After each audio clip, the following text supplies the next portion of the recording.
Hi, welcome. So this is going to be a short little sequence on how to open up the feet. So the feet are our foundation in our practices.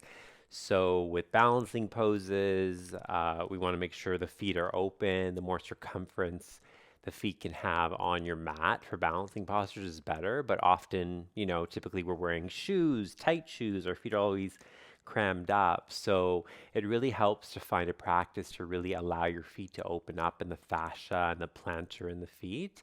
So we'll do a short sequence, really just dedicated to our loving feet who do so much for us walking.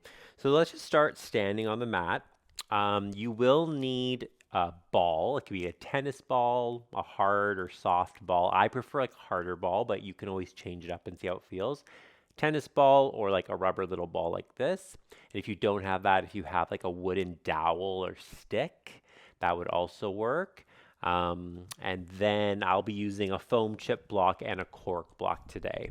Okay, so if you have those, have them handy for your practice.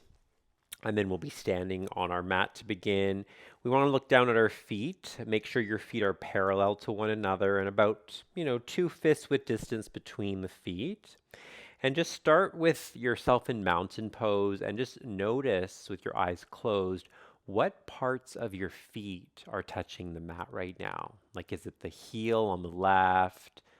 Maybe the front big toe mound on the right? Like, just kind of notice what's touching on the left side and on the right side and just kind of compare the two without making any kind of adjustments. Just notice your natural stance and the weight and the distribution of the weight in the feet. Okay. And then from here, lift your toes up, all 10 toes lift